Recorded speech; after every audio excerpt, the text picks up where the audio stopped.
Welcome friends, welcome back to the kitchen, welcome back to Sunday morning in the old cookbook show. Today we're going to do another recipe out of your 1939 cookbook. Tested recipes furnished by Allegan News Readers. We've done another recipe out of this book, and it's a community cookbook that has a lot of really good recipes in it. I really like this little cookbook. I like that many of the recipes have 2 or 3 different recipes for the same thing from different families. So you get an idea, a snapshot of how different people made the same thing. And today we're going to do something called smothered chicken.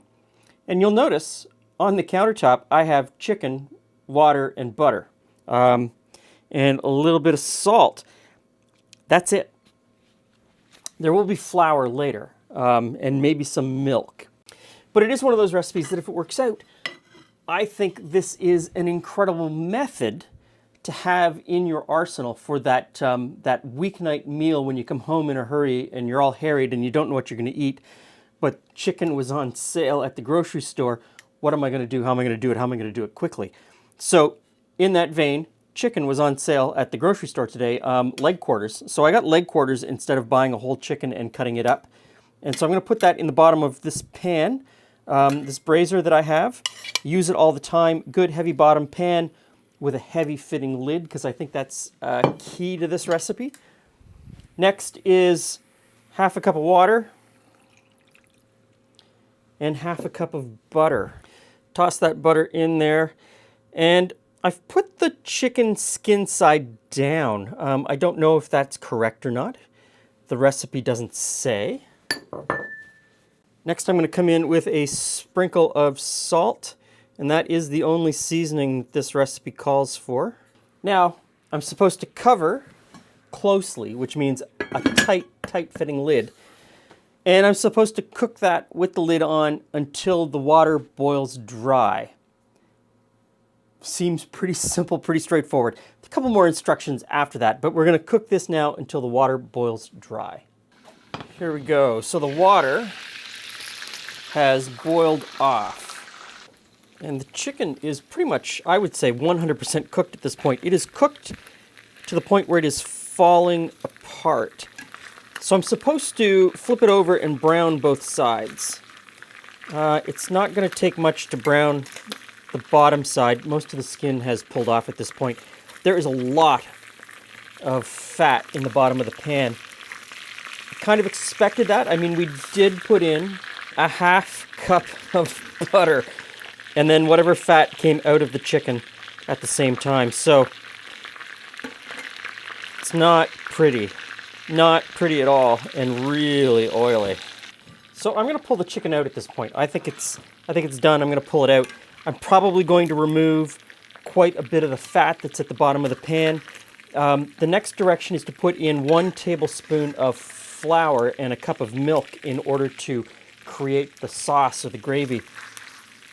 I'm going to say that the amount of fat that's in here, a tablespoon of butter just isn't going to cut it. So let's pull out some of that fat.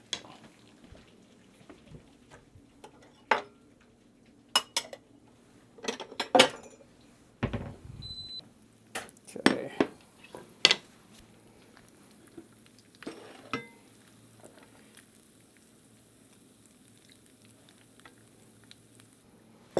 Okay, so tablespoon flour. I've still got the heat on. In goes the flour, and I've got a wooden spoon or spatula, and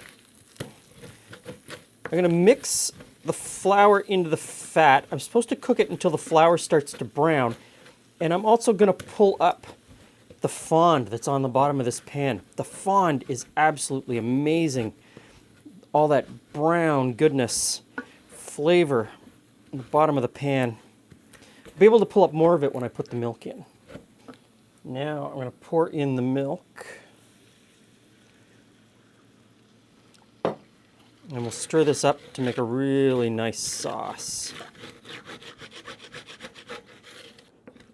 The gravy looks amazing. Now the instruction is that I'm supposed to pour the gravy over the chicken, stick it in the oven for a couple of minutes. I think what I'm actually going to do is stick the chicken back in this pan and put this pan in the oven for a few minutes, the chicken's cooked.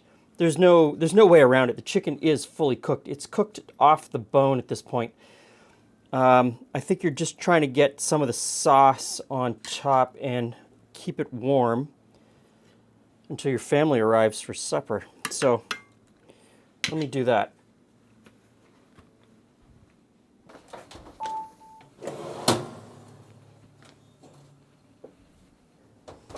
Okay. Woohoo! Let's take a look. The big reveal. Hey, friends. Ooh, that's nice and warm. Smothered chicken. Let's get. Smells pretty good. Yeah, I'm trying to figure out what you got in there, other than the chicken. Smothered in what? I guess is my question. Smothered in what? Not much. Not much. So it's. You make it? Yep. It's just leg quarters that you braise in a mixture of butter and water. Ooh, butter.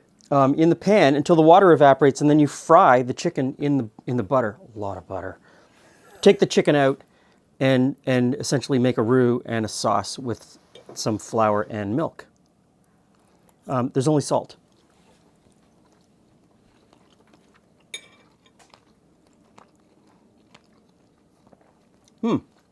Okay.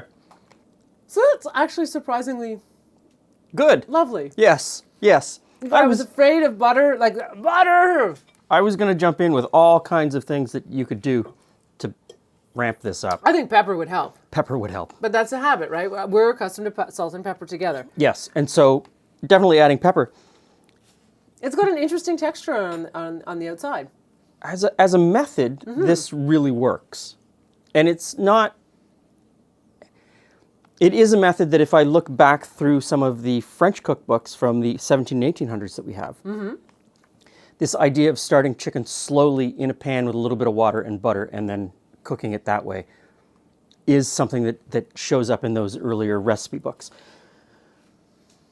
You could take this in so many different directions, or you could just eat it plain like this because it's really good. It would be interesting though if there were other recipes like this. Yeah. Like with this style. So I would, This method, I should say. as I was making it, I'm thinking, I take this method, and instead of water in the first braise, cut back on the butter. Instead of half a cup of butter, maybe a quarter cup of butter would be enough. What? And instead of water, you could use beer or wine. Yeah.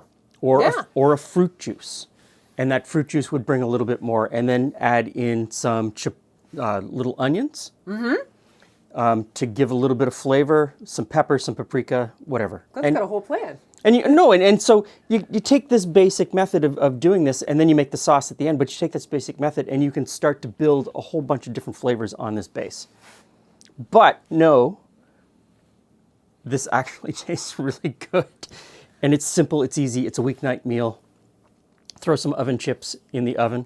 Woo! Microwave some corn and some peas, and you've got a really decent meal for not a lot of money. See, you can tell he's surprised. I am He's got his surprise tone. I am surprised, and I'm really pleased with this because that's something that so many people could do on a Tuesday night. There you go. Thanks for stopping by. See you again soon.